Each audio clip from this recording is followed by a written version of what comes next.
Father Maurice Emelu is a priest of the Catholic Diocese of Obi in Nigeria, a professor of communications, digital media, at the Tim Rousset Department of Communications, United States of America, and the director of the Master of Science and Graduate Programs in Digital Marketing and Communications Strategy, John Carroll University, USA. He is a Harvard-trained digital media and tech designer, a television and online media content designer and producer, and the founder of Gracia Gobi's Ministries, United States of America. Here in our midst this evening is an elder scholar in communications, and is here to present for us the first commission paper for this theme. I now hand over the microphone to the chairman to begin the session for this evening. I am delighted to be here today, and first of all, I want to thank God for this opportunity you've given me today to be with you, CATHAN, the whole CATHAN administration, executives, and those who work behind the scenes, Professor Luke, and many others that kept the correspondence going that made it possible for this to happen today and for this privilege. Your Excellency, Bishop Musa, thank you so much for extending your patience to be here this evening despite your earlier schedule. I really, really appreciate that. I bring greetings from my university, the Tim Rousset Department of Communication, John Carroll University. And I'm here standing in my capacity as a Nigerian and then as a member of that community in the United States. What we're going to talk about today is something that speaks at the heart of the church today in many ways. I titled it Digital Technology and the Church in Nigeria: Grounds, Challenges, Opportunities. Please, the arrangement of the title doesn't show any hierarchy.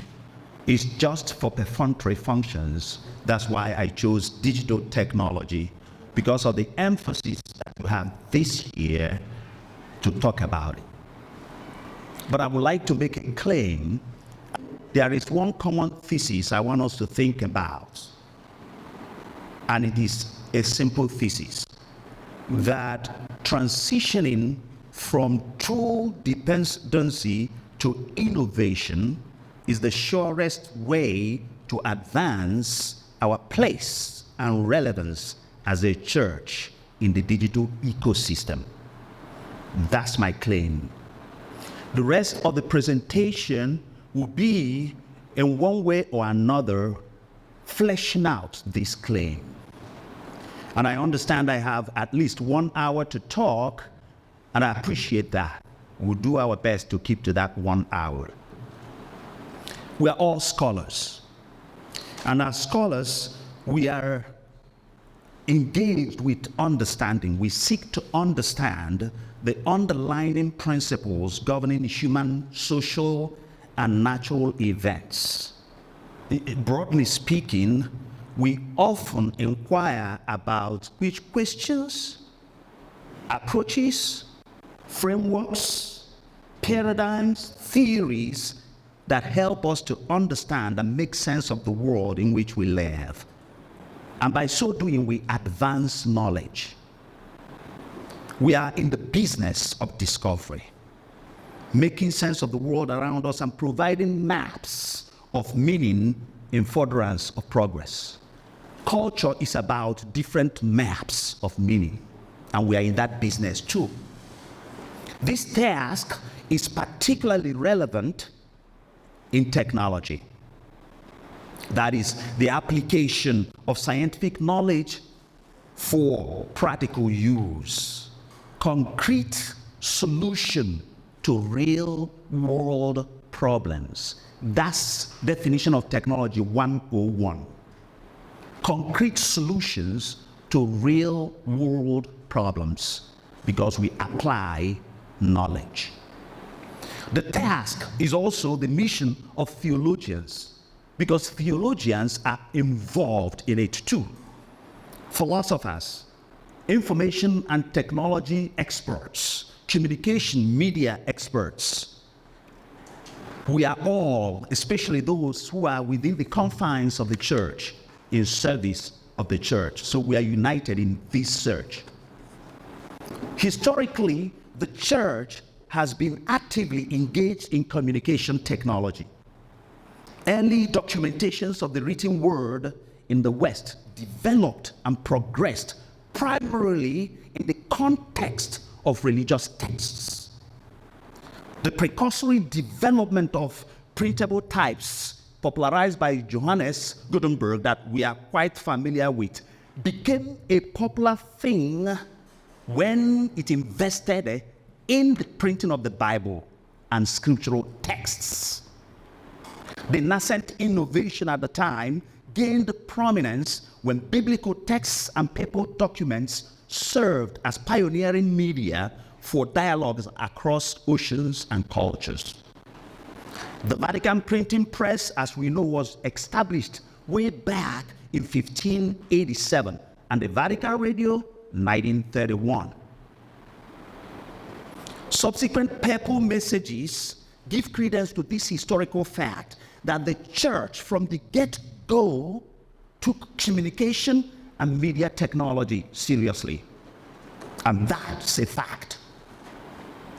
The popes, as we already know, have shown the same attention regarding legacy media, that is, the so-called traditional media. Pope Pius XII's Miranda Procus of 1957 was the first historic moment that actually systematized the approach for this investigation. And we know that Inter Malefica, the second document to come from the Second Vatican Council, I understand there are debates why it was the second. Some say it's because, well, people said, this one we can all agree. But it came second after Sacrosanctum Concilium. That document also articulated some sentiments of the fathers, and I will say, our sisters who were also part of the debate. Numerous documents have been released through the papacy of John Paul II, Benedict XVI, Francis, and all the World Day of Communications that have been going on since 1967 till date. Each year, the papacy devotes real time to a specific aspect of the concern of the church in the technology of the day. Earlier, Father Moore talked about this year's theme on AI. So the church has been concerned with this. The Vatican Council called it Inter Malefica, among the wonderful things. So it wasn't a kind of sort of second thought, because it was thought of as a wonderful thing.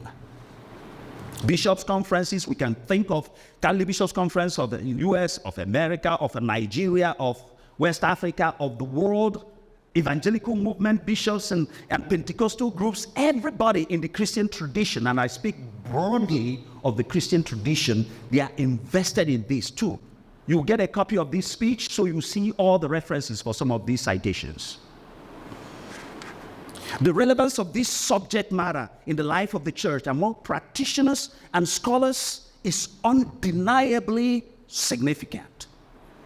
With the latest addition of AI, artificial intelligence, and machine learning and neural networks, we see that any conversation about the church today will be incomplete without sustained, I mean sustained scholarly conversation and attention to digital church dialogue. In 2013, a little background is important here. In 2013, when I began my doctoral journey at Liverpool and the Merivale Institute in England, in search of knowledge and understanding regarding this phenomenon, there were scant academic works focused on the church and digital media technology.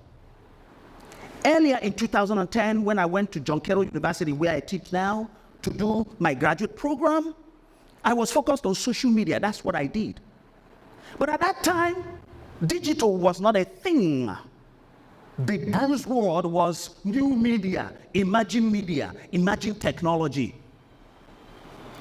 But within 10 years, all that has changed.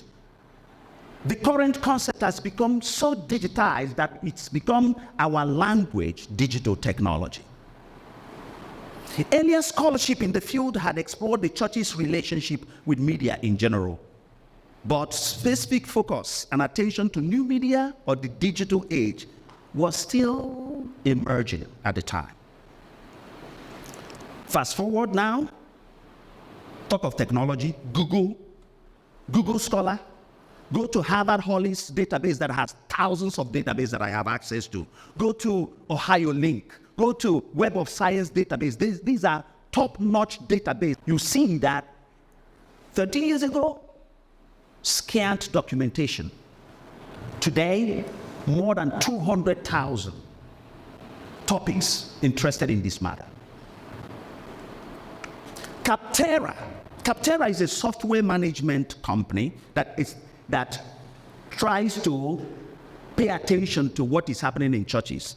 Its estimate was that as at this year, there are 255 known church management software solutions in the West.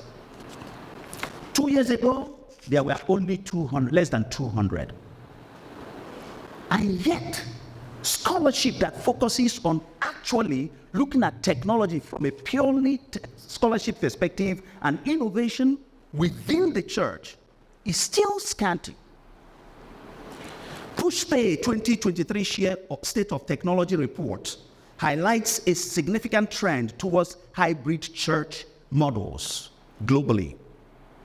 Data collected from nearly 2,200 decision makers and influencers from churches across the West show a growing interest, with 89% of churches currently offering in-person and online services and 81 planning to continue this approach. There is also a noticeable shift in technology usage, with 91% of churches currently utilizing social media for live streaming. However, only 47% intend to use it in the future. We can make conclusions about what this finding shows. It shows that though currently they are using it, it could be a cost inhibition. It could be that there is a move for more in-person interaction. But the data also suggests substantially that many organizations are thinking of more personalized models in the digital ecosystem, because they have realized that the models that are current don't actually work. Disappointingly, while these trends is happening in scholarship elsewhere, information on specific solutions within the Nigerian context remains, I will say, a word. Worse is the reality of the digital divide and the fact that about 44.6% of the teeming population of 221 plus million people in our country, as at 2022-23, only 44.6% have internet penetration access. Now, this year report, 2024, percentage of those who don't have access increased by 10%. So as one would expect in the world of technology that there should be progress, in 1 year, we went back 10% in digital penetration. I don't want to talk about why, but it's obvious to everybody. Nigeria's digital internet penetration declined with that 10%, and when you look at the power, as I will show during the problem, it is mind-boggling and disturbing. But let's focus on the perspectives of the debate, because it's more important to this conversation. All I said before, they were all context to the debate. There are varying viewpoints. We have the viewpoints within the scholarship about those I call the optimists, those I call the skeptics, those I call the in-between, and those I call the innovators. On the one end of the spectrum, we have the intellectual curiosity of this group that are interested in educating the church and our members on how to effectively use technology. I call this group the toolified, a concept I will explore more. On the other end of the spectrum, we have technology skeptics who perceive technology either as malevolent, as evidenced in the so-called pastors and preachers in Nigerian Network 3 years ago who were talking about 5G as a demonic introduction. I'm not going to talk about that group because it is spurious, reckless, unreasonable. So I'm not going to bother about that. There exists another group of scholars who are indifferent to reflecting on their technological choices or questioning their use of digital tools. I refer to the approach of this group as the toolified disciples of digital technology as well, specifically within the realm of social media. They view introspective examinations of tech tools as a necessary project. While their perspective may not align with the scholarly discourse, observations of how many scholars themselves engage with technology suggest that these attitudes are not confined to the non-academics. They extend to the academics too. Hence, their viewpoint warrants my scholarly conversation today. Identifying myself as a proponent of technology's potential, an enthusiast of a sort, and an advocate for human-centered technological innovations, I also acknowledge the limitations and consequences of technological achievements. I postulate that the spectrum of opinions on digital technology within the church and academia is not binary, it is fluid. It encompasses a wide range of perspectives, and the church in Nigeria, along with the broader scholarly community, faces the challenge of navigating these diverse viewpoints to determine how to innovate and engage responsibly and ethically with technology, ensuring alignment with core values and mission. In other words, the church must critically assess its current role in the digital landscape, whether as users, consumers, co-creators, witnesses, or a combination thereof. Therefore, it is imperative to engage with the arguments and perspectives of digital technology enthusiasts, the toolified, and the skeptics.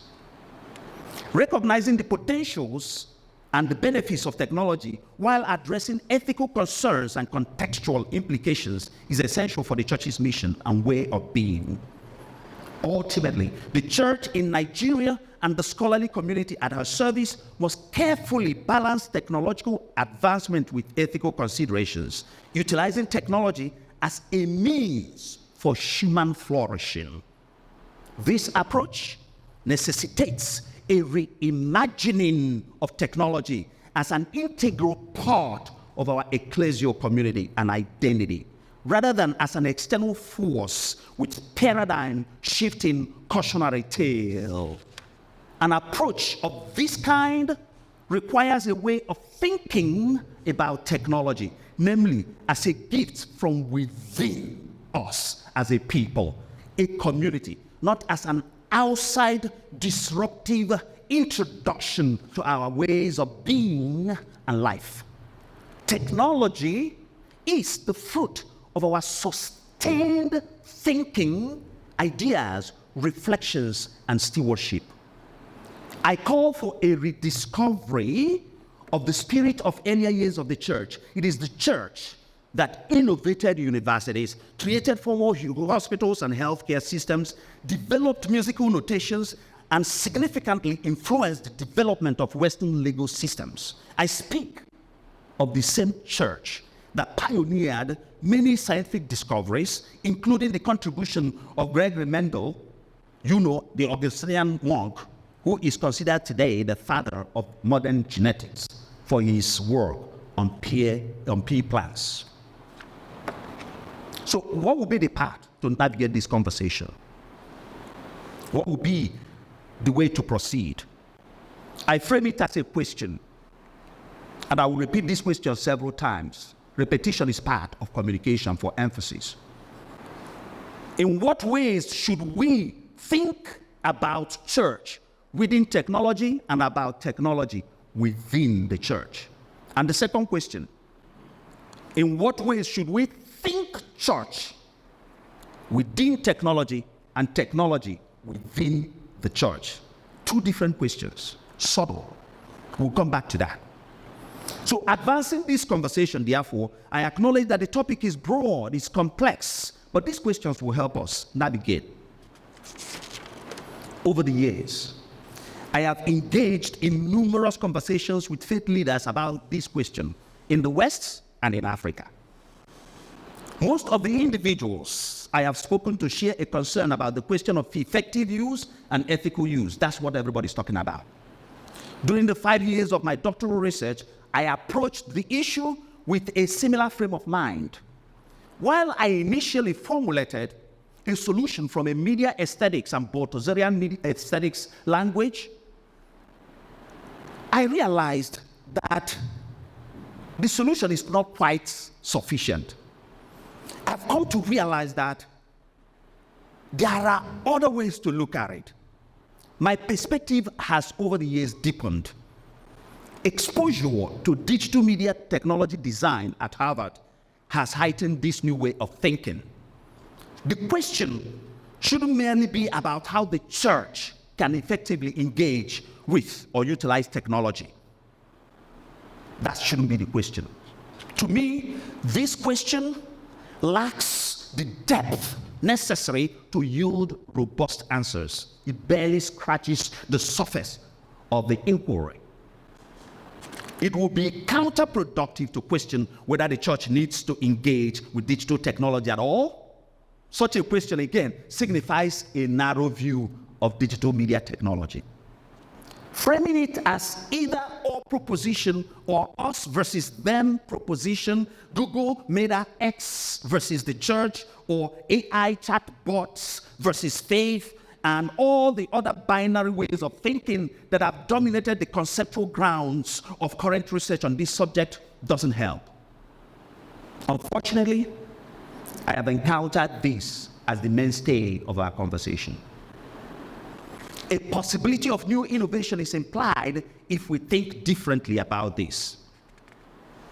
So, after all, the church cannot end up being users. The church is the light of the world and the salt of the earth. Here is the way to advance the conversation. I propose 3 manners of proceeding in response to the question. The first question is epistemological. The second question is axiological and ontological. And it circles back again, back and forth. First, we determine the grounds by looking at some literature.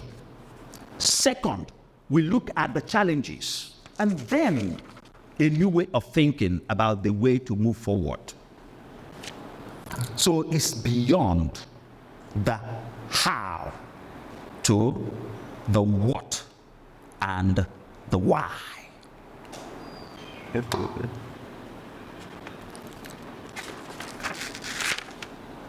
So let's look at what the literature is talking about. And I will not bug you with hundreds of literature, you will get the copy. But I will give you the big picture so that we can focus on the more concrete things, more meaty things. Much of the literature on the church's engagement with digital media technology falls under 5 categories. Effective use of technology, observational or exploratory studies, theories of the practice, theories of science and the art, and innovation in technology.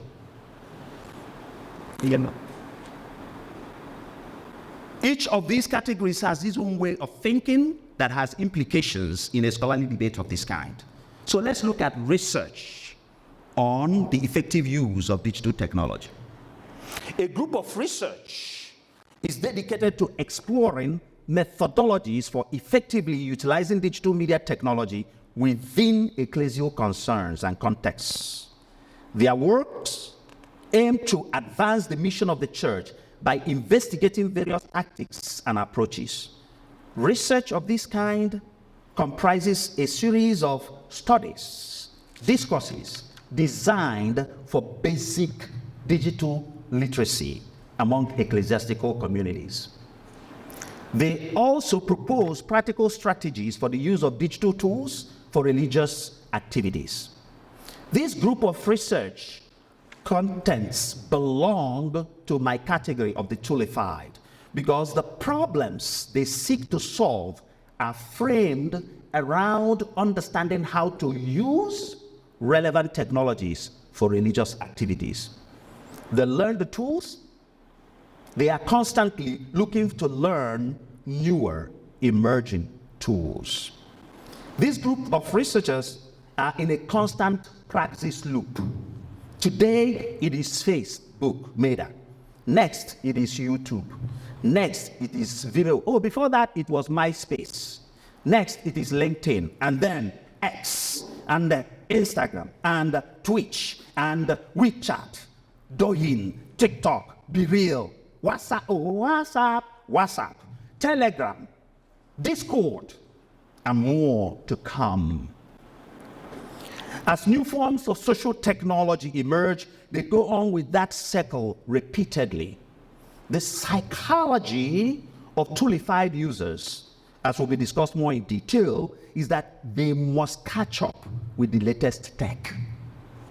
Before long, they realize that a better tool has just been released. The problem with approaching church technology scholarship from this perspective alone is that it narrows the possibility of thinking outside the box, creativity and innovation.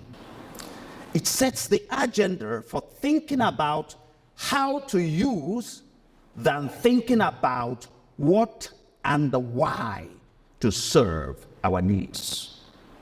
Among this group of researchers include scholars like Yvonne McCanna, Daniel Nilen, if I get the last names wrong, please excuse me, John Romstrom, Jacob Dunlo, who studied it from different countries' perspectives. And there are also others who were looking at teens and young adults, people like Adhika Trish, Bowo, Daniel Orogan, and Jerry Pella.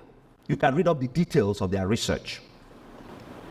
Collectively, these scholarly endeavors spotlight some current practices surrounding the effective use of technology in ecclesiastical settings. They chart a course for future research, directions in teaching effective use of digital technology and tools for the church. They are valid for their objectives and they are important. I'm not saying they are not important, but they are important as a starting point of digital technology literacy. The works address the question from the toolified. There is another group, the observational or exploratory studies on technology. This group observes, explores, critically evaluates ecclesiastical technology use, specifically social media and video conferencing technologies. They pinpoint the strengths and the weaknesses in the engagement. This group of researchers provides crucial insight into the practical ramifications of technology integration in church contexts. However, their assessment is limited, as it does not evaluate whether the technology itself serves the need of the church. Also, this group belongs to the toolified way of thinking about the dialogue, for their project is evaluative of how people use current tools. The other side of the question, evaluating the fitness of the technology itself to church's needs, is glossed over. Among them are researchers like Alex Cho and Jonas Kohlberg and Monica. There are more than 20 of them. When you get the document, you can read that up. But collectively, one observes that these scholars, then their scholarship, the scholarship works through the ways of evaluation.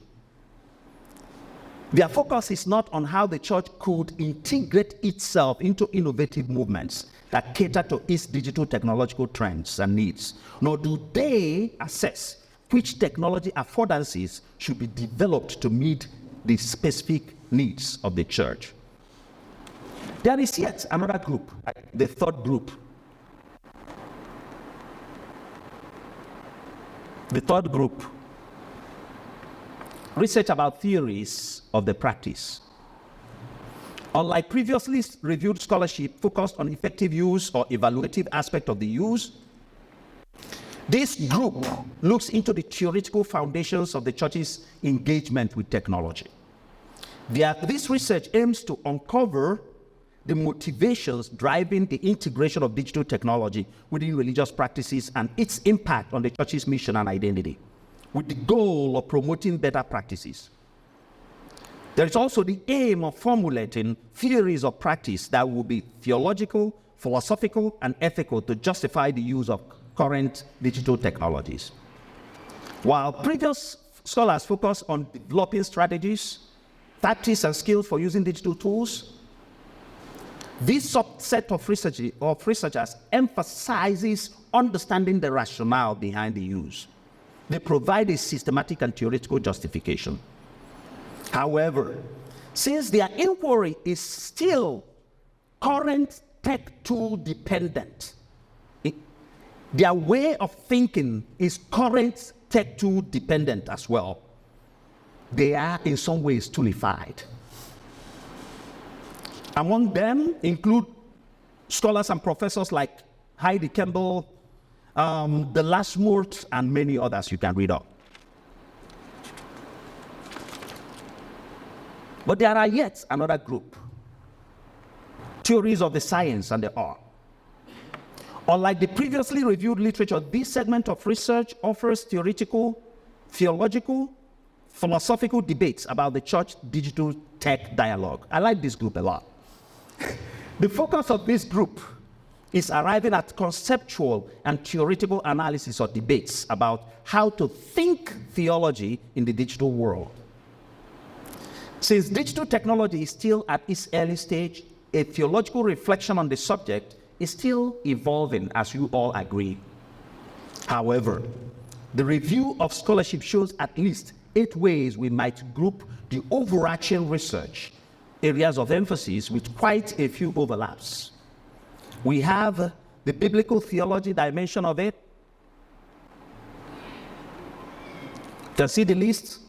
Biblical theology, fundamental theology and critical cultural theory, fundamental theology and pastoral theology. We have others like fundamental theology and practical theology, pastoral theology, focus on ecclesiology, practical theology and ecclesiology, systematic theology, spirituality, sacramentology, and all of that. I approached it in some ways, especially with the Balthasarian language of aesthetics from the Christological and pastoral theology perspective, earlier days of my journey as a scholar. In sum, these studies on the areas of theories of the science and of the art of digital religion offer a rigorous, systematic, and analytic exploration of different aspects of technology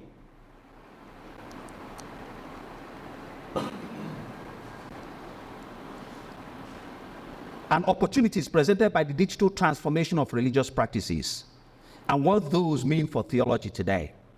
Their discussions and contributions are pivotal scholarly discourse. They conceptualize and address the how and the why of digital religion. I don't call them the toolified, only that their work is still at the conceptual level. There is innovation in technology, another group.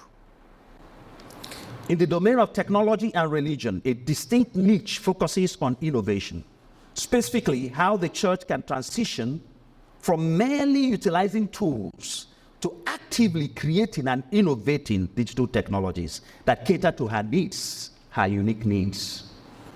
Scholarship on church digital tech innovation draws from lessons from the previous scholarship and all the groups I have mentioned before, only that it looks at it from the perspective of solving the real problem of the church. The goal is digital ecosystem that honors the religious metaphors of the church. This area is notably underrepresented in current academic discourse. The only available literature trying to attempt that was a project done in Sweden by I think Nilan and Holmström that talked about prayer web that was trying to develop from scratch. So this gap in scholarship signifies an acknowledged yet underexplored opportunity for the church to assume roles as creators and innovators in the technological sphere. It suggests a fertile ground for us to advance. And that's the area I'm interested in. So, but for us to do that, let's see what the challenges are before us, because we have to deal with those demons of the challenges so that we can have clarity on how to answer the questions that will help us advance further. The challenges. I group them into four. A mindset challenge, infrastructural and governance challenge, cultural challenge, ethical challenge, and others. Let's talk about the mindset challenge. In what way can we theorize the problem of toolification? For me, toolification is the mindset challenge. Toolification represents a cultural and psychological shift to tool dependency, a gravitation towards defining our lives by the tools we have or use. It is a narrative that preaches the supremacy of process over purpose, celebration of features over content, tools over humans and nature. In a sense, toolification is the embodiment of the new is always better zeitgeist, compelling individuals to perpetually switch their loyalty to the latest technological affordances, regardless of how functional the predecessor actually is. This way of thinking is fueled in part by technology companies when they are relentless in churning out updates and new products that capitalize on the universal fear of missing out. I coined the term toolified to characterize the mental framework of individuals who inhabit the cycle of tech tool dependency. They are the tech enthusiasts who meticulously curate their digital inventory adorned with the latest gadgets and apps. This group invests disproportionately in learning and adapting to new tools, often at the expense of the skills that transcend device dependency. Rarely do they know each tool well, since they often do not care about the question of why. They simply want to consume, to use, to be seen to be effective users. The toolified are not technophobes. They are actually, in fact, quite the opposite. They revel in the digital landscape and opportunities it presents. However, their enthusiasm is encapsulated in a Sisyphean struggle, wherein the rock is replaced with their digital tool set of choice, and the top of the hill represents dominant tech relevance. The psychology at play here is complex. It's a blend of genuine curiosity, a dash of insecurity, and a sprinkling of consumerist frenzy. Each member believes that the next tool is the linchpin behind their potential breakthrough, and so they perpetually strive to catch up with the innovation treadmill. Today, it is iPhone 10. they must have it. And in a couple of years, jump to iPhone 11. And then to iPhone 12, 13, 14. Oh, by the way, 15 is out. Even if they barely have used 10% of the features in iPhone 10, they simply want to be seen as having the latest tools and social media and using them, jumping in the latest social media, even when the use is shallow or irrelevant to their objectives and goals. The implication for innovation is dire, and for the church in Nigeria, depressing.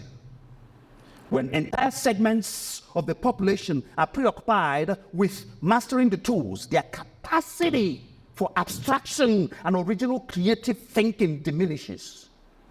Toolification stirs the conversation towards the utility of technology instead of the beauty of art, the satisfaction of design, and the depth of thought, the very wellspring of innovation. In the toolified world, life is shaped by the tools and technology one owns or possesses.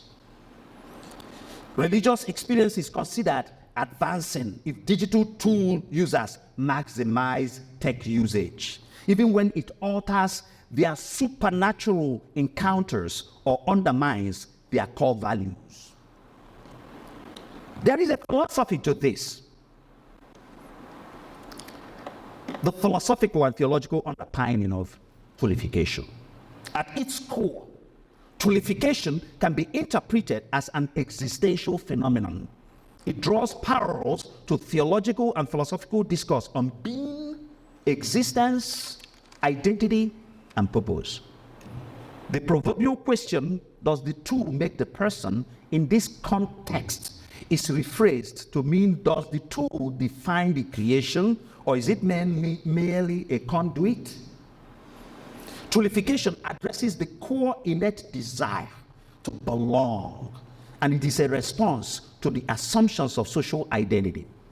Its ritualizing impact makes one feel part of a myth that seems to fulfill their deep desires and in some ways make them feel belong.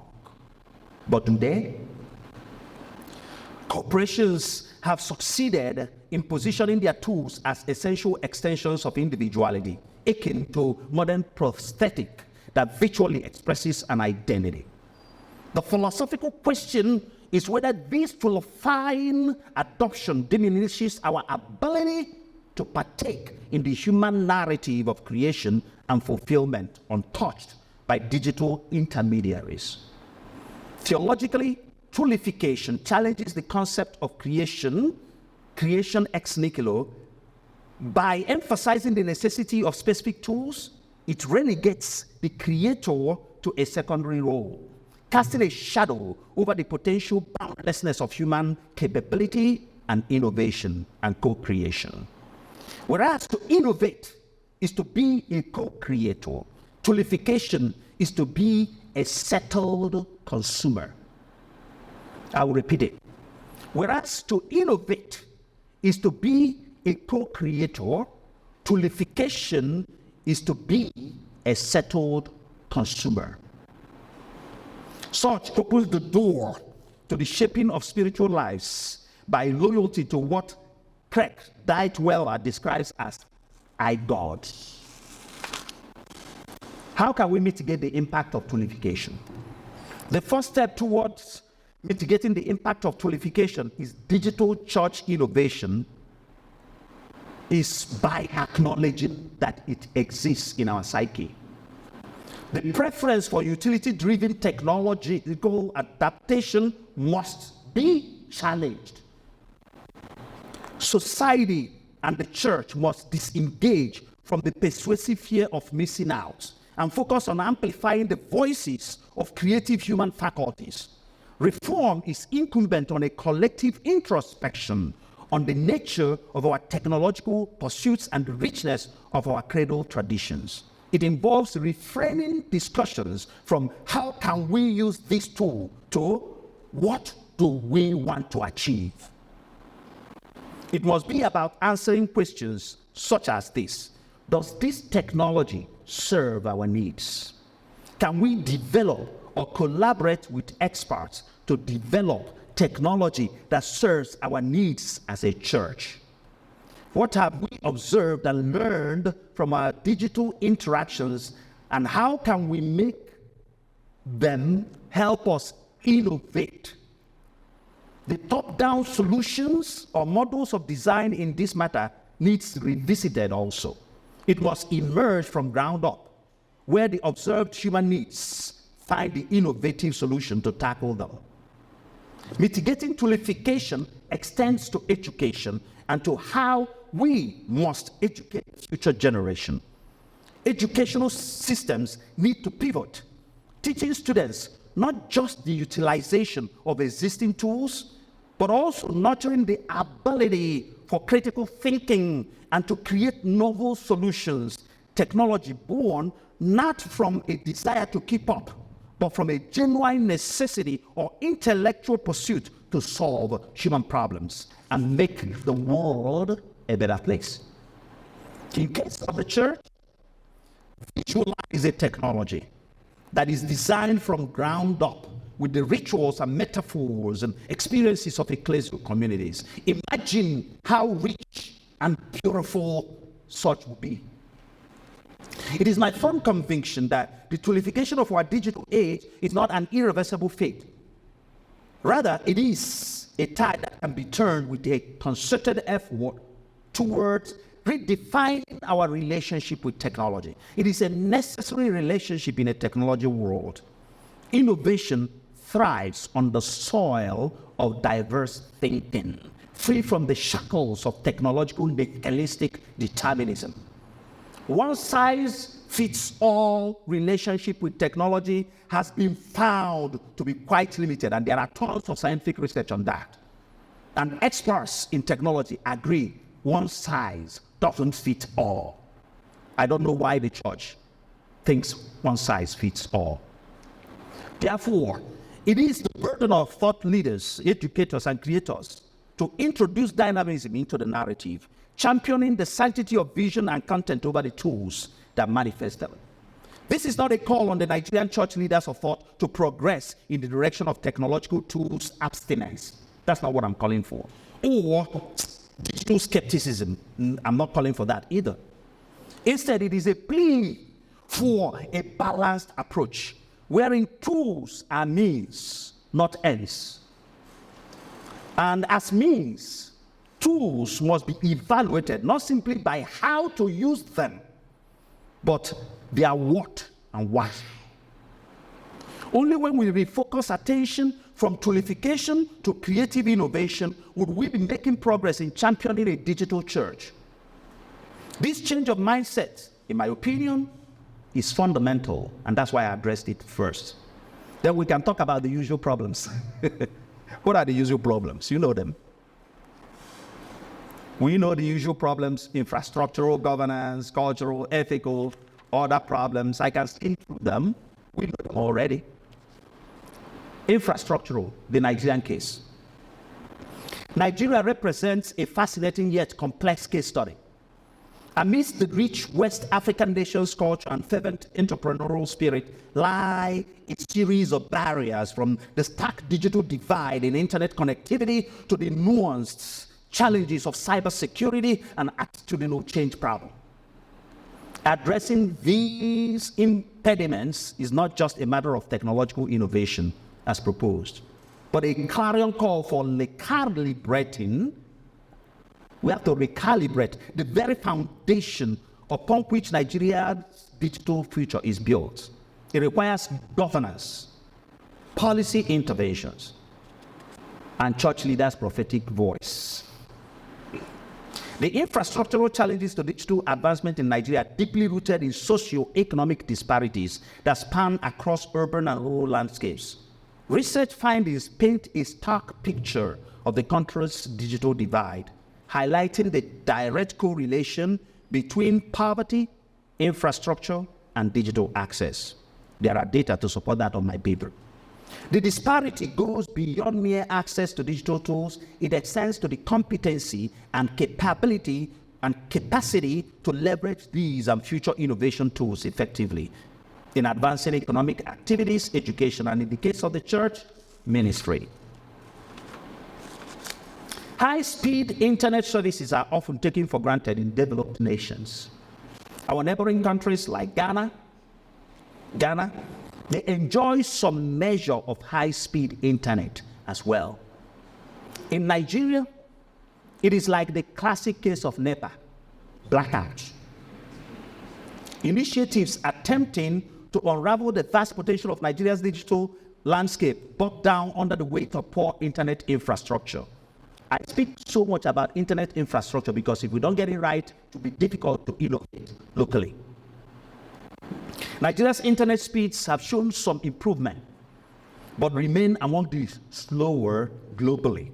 And among countries with comparable population and GDP, the slowest. As of March this year, March 25, last week, I checked the data last week, Nigeria was ranked 96th in the world for mobile speeds and 143rd in the world for fixed broadband speeds. Mobile download speeds were reported at 25.79 megabytes per second. Upload speed, 11.63 megabytes per second. Fixed internet broadband speed was recorded at 19.91 megabytes per second. And upload, 12.48 per second. So Nigeria basically is behind Ghana, that was 34.42 and 26.48. And South Africa, that was 47.37 and 41.83 for broadband. Not to talk of the other countries in the world. To put this in perspective. So it means that if an innovator in America wants to develop tools that will help the church in America, if he developed it in one day, it will take Nigeria 100 days to develop the same thing.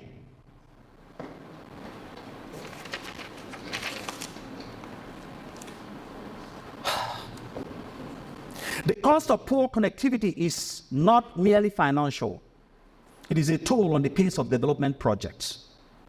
So the quest for digital empowerment in Nigeria is twofold.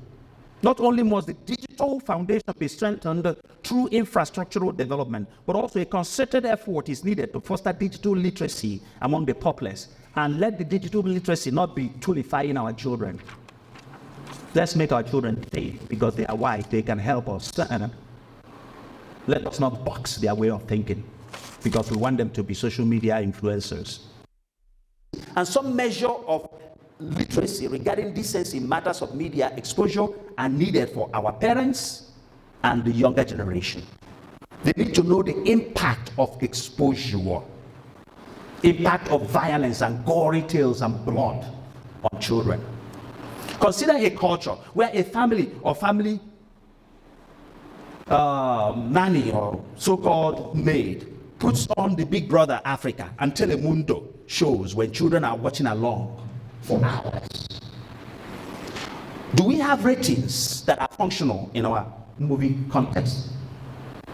What are the ramifications of our children who grow up with these adult contents and gory sites? How would the gospel of decency be proclaimed in their lives tomorrow? How about the culture of violence and blood? I see many of the social media that come from our country, a lot of blood and violence, uncensored. The algorithms of social media consider us as the third world. They don't even censor anything. They don't, nothing. Once it comes to Africa, everything goes. Aren't we becoming more and more desensitized to violence? In the West, despite the claim of their different moral view and about graphic pictures, haven't they maintained some decency when it comes to content relating to children? I teach media and I know their laws about that and how they implement that. Children are no-go area. The domestic church, family must tackle this and parental oversight is needed. So let's talk about opportunities. That's the last phase of the conversation. The challenges, they seem so much because we've looked at it from the philosophical, theological, and then real technological, innovative perspective. But there is hope. We are people of faith. There is always, as Isaiah will say, a way in the wilderness. As we contemplate the digital evolution of the church in Nigeria, we are called to chart a course that is both ethical and innovative. What would that ethical, innovative path look like? And how may we envision it? In what way can it be theologically framed? And what criteria might one be looking for to determine if it is response to the question of a digital technology that is designed from the ground up to be at the service of the church's mission of bearing witness in the world? In short, how do we as church in Nigeria find our niche amid the challenges before us in the digital ecosystem? I propose this pathway. The path requires an approach that is grounded in purpose-driven development of technology, one that amplifies the church's mission without compromising its core values. It requires mental toughness, strength of character, a sacred desire to be at the service of humanity, a mindset change, as I earlier discussed, and the audacity to innovate. We must engage with digital tools, not as passive consumers, but as active stewards, witnesses of the gospel of grace, using them to enhance our service to God and humanity. This path goes beyond being users of technology. It must be about the work of witnessing. In my doctoral research, I advocated for a shift in perception and concept from viewing individuals who use technology as mere users to considering them as witnesses. In digital religion, people bear witness to the community, demonstrating what it means to live, be, and become, rather than being simple users of the tools or the used. The new way of thinking must extend to being creators and innovators of technology too. We can't be trolls or be toolified. We must lead in some ways. For when we want to fix a problem, we must begin by contributing to the change. If we expect Meta, TikTok, or YouTube to change its algorithm and data mining machines because they upset our religious sensitivities, not only are we naive, but we are also not quite empathetic of what the tech companies seek to achieve. Most of the social technology companies we promote are businesses, and the measure of business success is the bottom line, meaning profits. We must take our own destiny in our own hand. Intellectual and entrepreneurial laziness is not an option here. Theological framework. It is essential to develop robust theological frameworks that provide guidance on the appropriate development of technology that serves the church's needs and the use thereof. The role of theologians, and that's why I speak to you, to all of us, is vital here. Your contributions to this scholarly community would advance the conversation, give us the brain to think like the church in the innovation. The nucleus of the framework must be drawn from the purpose of the church. Basically, what's the purpose of the church according to the Second Vatican Council? Bear witness to Christ, evangelization. That's it. Then every part of the design must be built around directly or indirectly around this purpose. The technology design must put humanity at the center, for a technology is worth the church's investment in furtherance of our mission if it is taking human dignity personally, because a dignified human is the one that opens itself as the unveiling of God in the world. The framework should not prototype or create the human being and their user journey maps and user experience the way we want them, but the way humans are. We don't want to rupture nature. We want to preserve our common home, as Pope Francis would say. The digital religion tech richness lies in the fact that it follows the daily human tasks in such a way that it produces tools, contents, and features that will make humans do what they do best and become the best versions of themselves. In the case of the church, it will make the church do what it does best. In such a framework, the revealed word is the nucleus of his content. Spiritual practices and sacramentality, the rituals of its interactions. Faith is its spirit, and grace is ontology. This framework must articulate the church's stance on digital engagement, addressing fundamental questions of aesthetics, ethics, morality, and human dignity, and these tools reflecting the assumptions of that articulation without hampering the user experience. Such dialogues, inclusive of theologians, clergy, laity, practitioners, could yield a consensus that informs policy and practice change. Even if we can't design alternative solutions to the big techs, we can offer alternatives to social technologies, social media in particular. AI technologies have made such an ambition less intimidating than a decade ago when I started this project. Despite the fear among what generative AI could bring, there is agreement about its democratization of innovation in technology and vertical tools innovation and creation. It is about time for the church to lead in innovation as she did in the earlier days. It calls for collaboration and collective wisdom. It calls for equipping the faithful. When you get the document, you read more details. Equipping the faithful to help us do this well. In conclusion, I urge each and every one of us to reflect on as it relates to digital technology and the church. Consider the impact of digital engagement on your spiritual life and those around you. Our decisions today as the scholarly community will ripple through generations, shaping the Nigerian church's narrative for the digital age. It is a weighty responsibility, to be sure, but also a great privilege. A prophetic calling to be lights in the world, even in digital spaces where darkness may seek to encroach. What kind of church media literacy do we want to be? Do we want to be a church that knows how to use technology? A church that understands how, why, and when to use what technology? A church that engages technology as a cultural experience and tool, or a church that is itself part of the innovation and creation of the technology, and who is also media literate. My proposal is simple, although it might require more work and resources. It is a call for a media literate church. A literate church that is actively engaged in finding solutions to human needs of communication through technological innovation. Such a church collaborates with others to innovate. Please do not say this is a wishy-washy idea or that we acquiesce to the current problem shaped and paradigm shaped by the big tech companies.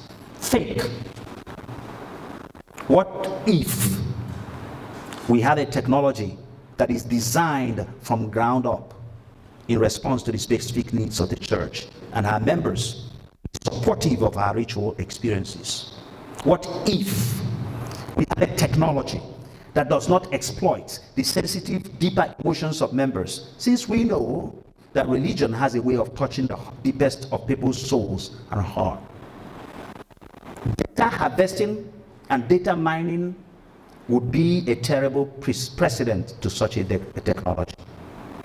While such a technology must deal with the big data that chronicles the digital footprints of users for better data training to enhance user experience, it would neither manipulate them nor use them with the end game of advertisement. What if we had a technology whose algorithms are written in such a way that what determines going viral must not be the shocking conspiracy theories, divisive rhetorics, and the outlandish?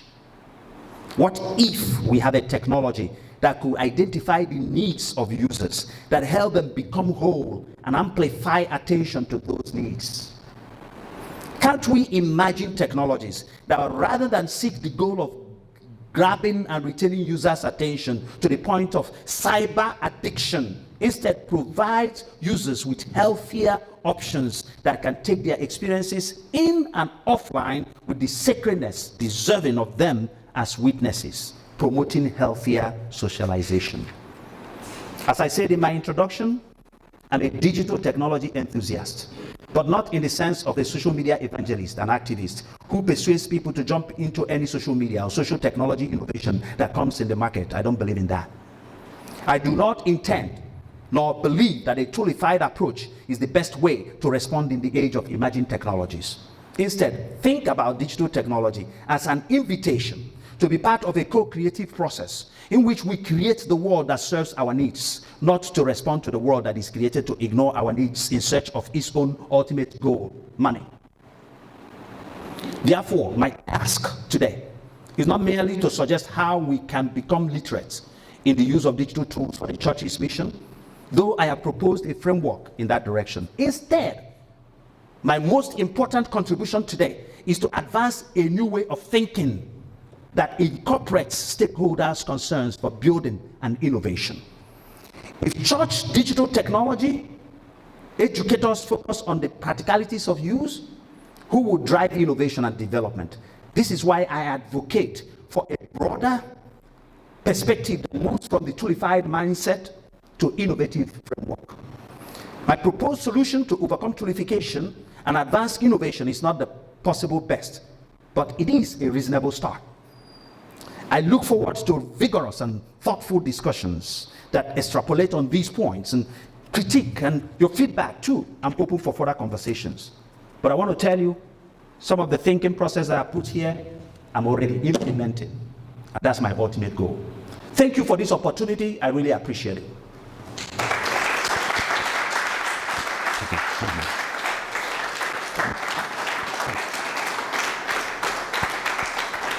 Question time.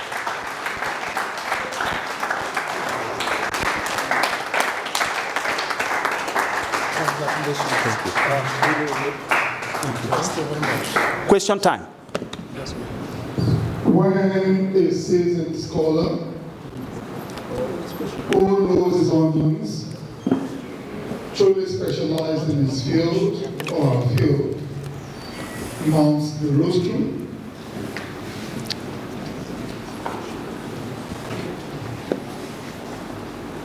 you know you are listening to an erudite scholar.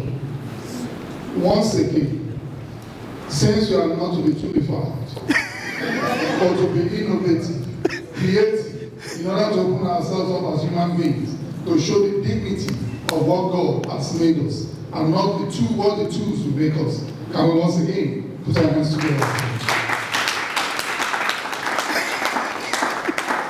And now hand over the microphone to the moderator, President, to continue with the proceedings. Time is not on our side, but just one or two things. Also, happy when you began the saying, of course, I'm a Nigerian. And then listening to you, I was telling myself, Lord, such a brilliant mind like this should be here in Nigeria. From the look of this, obviously, you are one of those our sons who's making us proud in the diaspora. I only wish and hope that God will increase the numbers of people like you. Well, thank you. Possibly someone will also come here and help our church grow and develop. We are going to give room for questions now, but please be concise because we don't have much time. Go straight to the point. So questions, please. Yes. Reginald first. Nago. 3, 4, 5 for now, please. Let's. With their call for prayer. Let me ask, many of our parishes today have many instruments from the US, and they can use the songs of Blessed Mary to wake the Christians in the morning. Yes.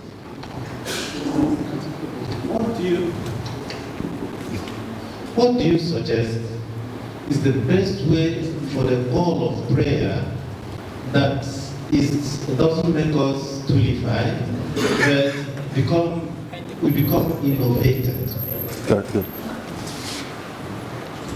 Yeah.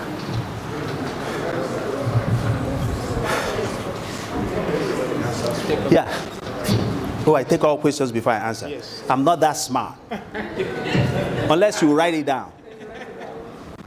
Okay, let me write it down. Briefly. The whole idea of trullification concept is, in some ways, I'm a disciple of Don Norman, who wrote the book, the famous book, The Design of Everyday Life. And he made a distinction between designing for task and designing for tasks and designing for activities. When you are designing for tasks, you are focused on the trullified elements, my own word. For activities, you are looking at people and their need and trying to figure out what serves their need. So I'm not going to give you a pill of solution, but I'm going to say, if you go to that Islamic community or Christian community, is that particular tool they are using actually designed to serve their unique need for which they are using it? If it is, essentially, and does not disrupt who they are,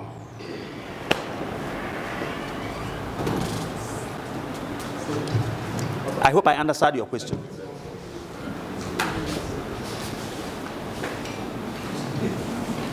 Thank you, Maurice, for the presentation of us. Those who said that you are representing us well, where you are. But I don't know why you are not comfortable trying to remind us that you are one of those who appear in innovating. Oh. Because we are proud of you also.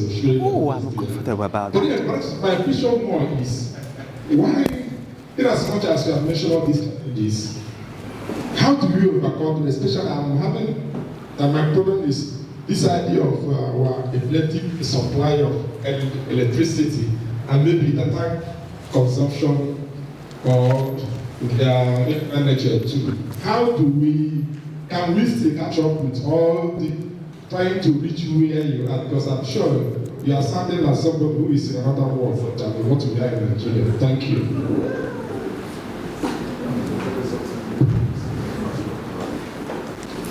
Yeah. Thank you, Father Maurice, for your brilliant presentation. My attention was drawn to your literature review, where you grouped the thinkers into 5 different classes. And I think the three classes out of these 5 are those you describe as trullified. Yes. And then 2 others are not trullified. But I was going to ask, is it not better to think of these different groups as complementary instead of isolated systems of thinking? Because eventually innovators will need the trullified people to work. And they might need, for example, theories of research to get on with their innovation. So I was just thinking of complementarity instead of systems of isolated systems of thinking. Thank you. Thank you.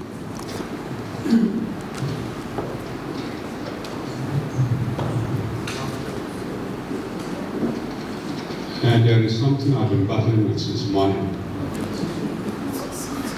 And that thing is this.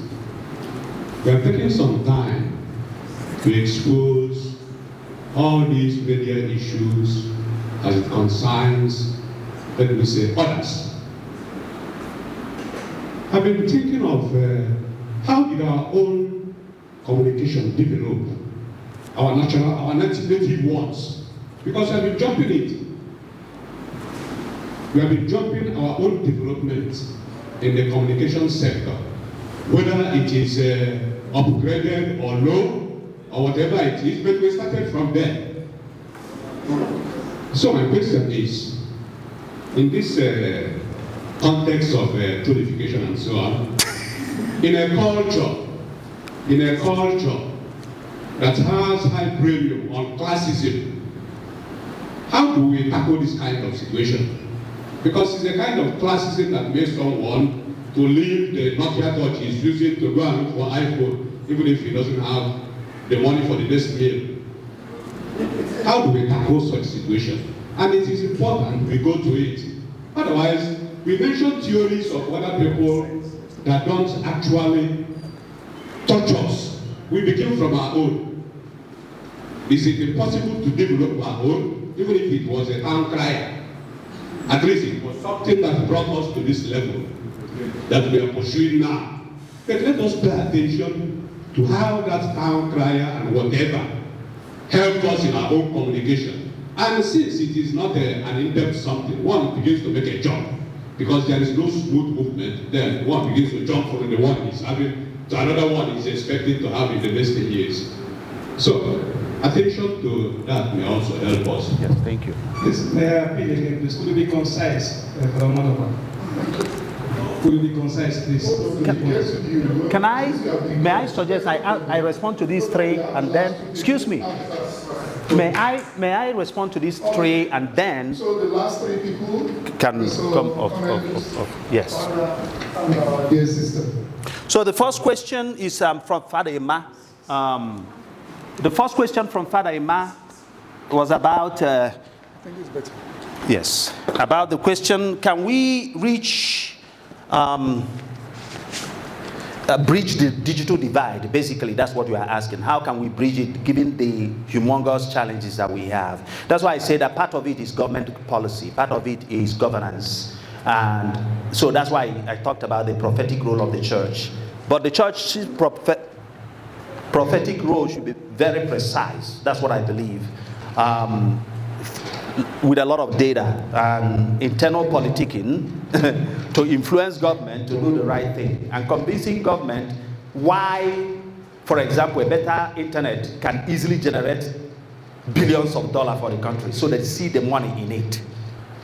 Help the church, the government think, because many of our politicians don't come from that thinking tradition, and give them facts. Because if you convince them that this can give them money, they might steal the money, but at least they will make it work.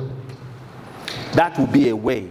We can't do much as theologians. However, your thoughts and suggestions can also help those who have the skills to do it, just like your suggestions, so that when they are designing something or producing something, they know that your thought is helping them think right, because they want to think right. That's also something you can do. I don't know if that addresses your concern. Number two, what's the name of the priest, please? Father Gregory. You asked the question, the groups, it seems like I dichotomized. I started by saying I don't believe in binary way of thinking. I believe that is fluid. But I didn't actually dichotomize, because if you paid attention to the end, I said all of their work build up to something. But my major problem with the first three groups is this: the thinking. I'm not saying that we shouldn't teach people how to use technology. But if the scholarship, and I was addressing scholarship, I wasn't addressing users.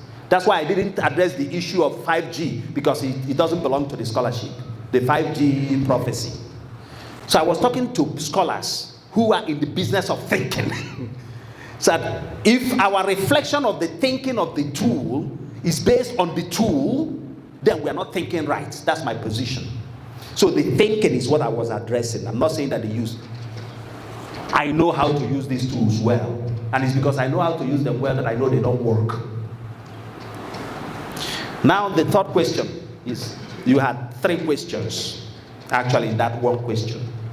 The first question was about how do we ignore our communication. My paper was not on communication. My paper was on digital technology. Communication is a whole field of its own. So I wasn't talking about communication. So I don't want to talk about communication because it's a different direction. Media, digital media is a medium of communication, which is also a different field that has hundreds of subfields as well. So I don't know if I will begin to address our native communication. The second part of your question actually is confirming what I was saying. Because what I was saying is human-centered technology design. You don't create a fictional character and force it on people. What I was saying is that look at people. If it is native people in Enugu, in Owerri, in Anambra, look at the way they live and communicate and design technology that will do that. That is better technology. That's what I was saying. Because if you force your technology on people when it is not their way of life, you are disrupting them. It is imperialism. It is technological hegemony and imperialism, and I reject that. That's what led me to Harvard. That was why I said, I'm not satisfied. I want to know, because knowledge is power. So that's my position.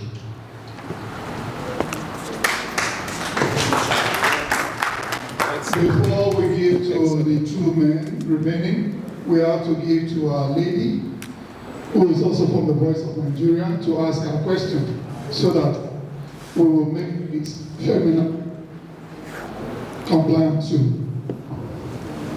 My name is Fukamako Kalfazina Saint, Voice of Nigeria. Father, my take from your presentation is that artificial intelligence has already taken over the affairs of men. Now, to drive it home, you made mention of innovation over simplification. Now, in a system whereby the policymakers, they are narrow-minded, how do you expect the children from this system to thrive? Now look at what you gave us, and all of us, we are all happy with you. We've been equipped, honestly speaking, for us who have our younger ones, who will take many things home today, coming from the Nollywood, coming from what the church, what we need to contribute digitally in the church affairs. So please, we want to know how to collaborate with the government now, because these children are not outside there, and you are not equipped here. You are equipped there. So we want to know how this collaboration will go a long way to really achieve the aim of this. Thank you. We have 2 persons left. Father has been anxious to ask questions. Yeah. First of all, I wish to join my voice to those who acknowledge this very interesting lecture. But my concern is, my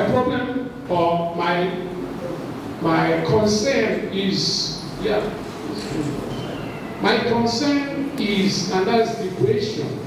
You spoke about grounds, opportunities, and dangers, or grounds, dangers, and opportunity for. Now, they are very clearly understood. But the reality, contextualizing this with a country of 200 million persons, and we have about more or less 100 persons here. How can this message get that? How can this message? Because very often we either look at one and leave the other. Look at the dangers. Is binary, and that's how I tend to see it. Binary in terms of we look at the dangers and shift away from technology, or we look at the opportunities and don't think about the danger, and then everybody is going online to become influencers. So how do we take this message down, or what you suggest would be a means for 100 people to take this message to 200 million Nigerians? Thank you.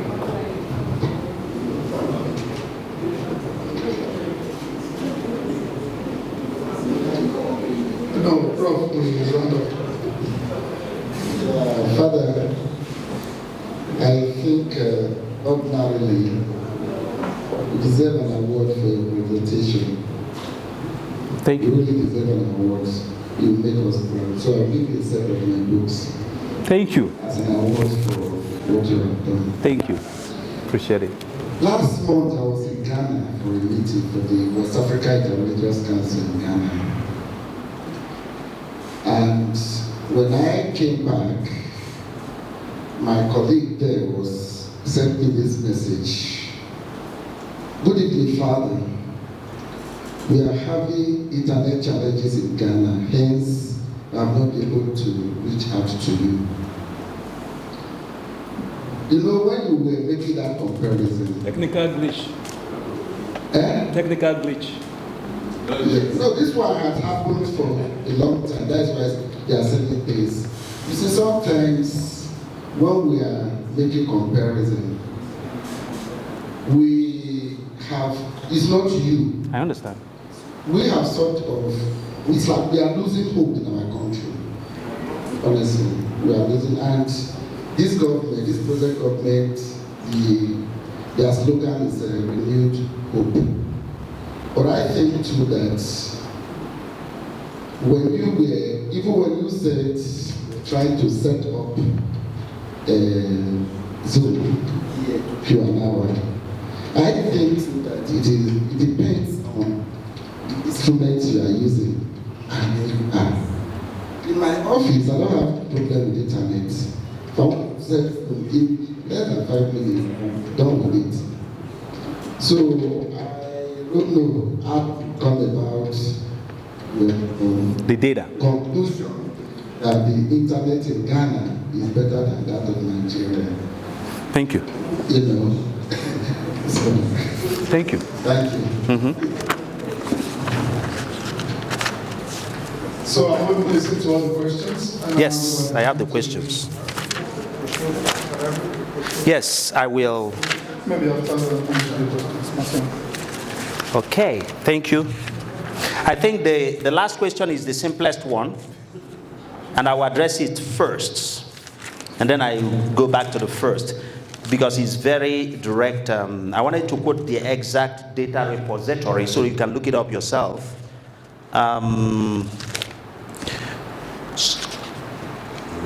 Internet speed, broadband speed is measured internationally, globally, so it's not opinion. And it's a tech infrastructure that measures it globally. Per second, like every second is updating information every second. That was why when I was preparing this paper, I didn't bother to cite the record of last month.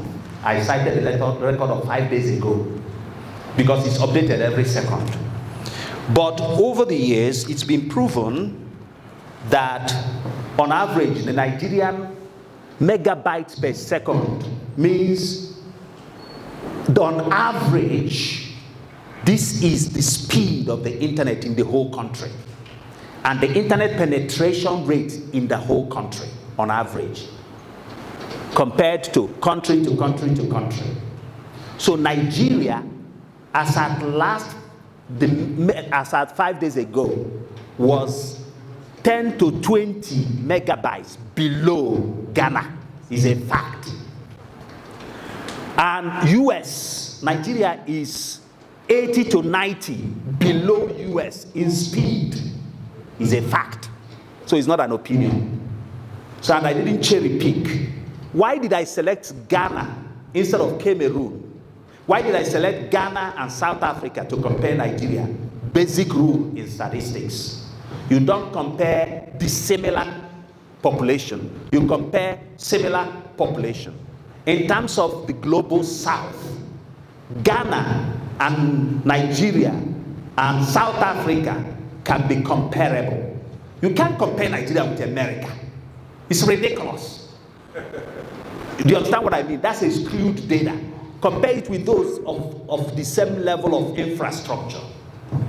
And then that's why I also signposted a further specification in the data saying comparable to countries of the same population. Nigerian population is ×5 the population of Ghana. So if you put Nigeria in the size of our population with comparable economy, we're even worse. Do you get the thing? So I wasn't doing my opinion. I was based on data. Then the second question,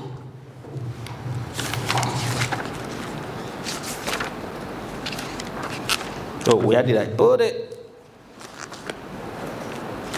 Sorry about that.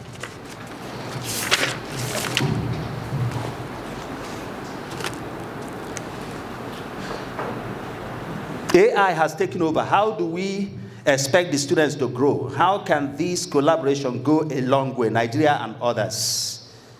How can it? I don't know how to answer that question. But I do know one thing.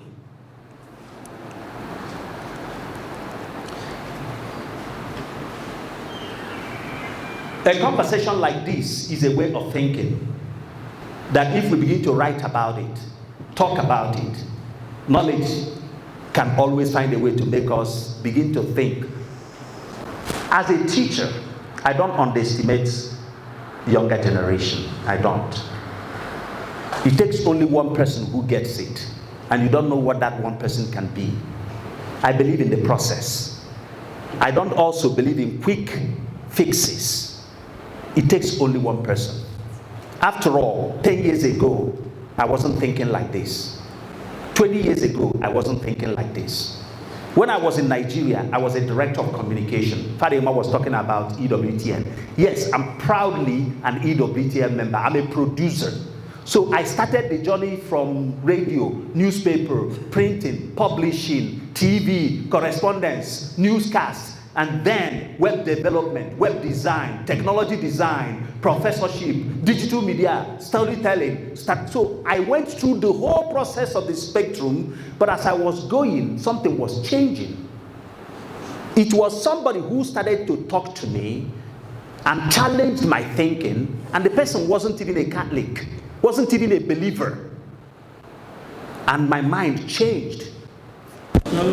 Number 4, the last one. How can this message get out? How do we take this message for more people to see? Well, so you know, yes, Prof, it seems like I have been lost in the West. Okay, Chairman, Father. But I'm not. I'm connected with home. I still keep base. When I went to EWTN, they wanted me to be producing program at Alabama. I did it once, twice. I said no. I'm going to produce the program the way I want it, even though I pay for it. I have to, because I'm the producer. When I made a tour to Africa, I called my crew. I paid for everything. So I've taken risks because I wanted people to see Africa. Many of the programs I produced, I produced over 200 programs centered on Africa. Nobody pays me for it because that's where I come from. Anywhere I've introduced myself, I have always prioritized Africa. When you reached out to me, the university was not interested. I said, you know what, we have to do this because you are benefiting from me too. So I have a negotiating power. That's how we connected. So I'm not losing my stronghold. The whole thinking is that I feel that more people need to think. I'm just like a prophet. We need to think and then act. That's mine. So that's the way to expand it. Now I've started to write to journals, our local journals. I wrote with CATHAN Journal. I was talking about MEDA, those kinds of thinking. So I will continue to do that more. I've talked to Fadima many times. How do I expand my thoughts? Because many of my research are about the West. But now I am converted. I want to also be focusing about our people. I'm thinking home. Yeah. Excellent. Excellent. I think,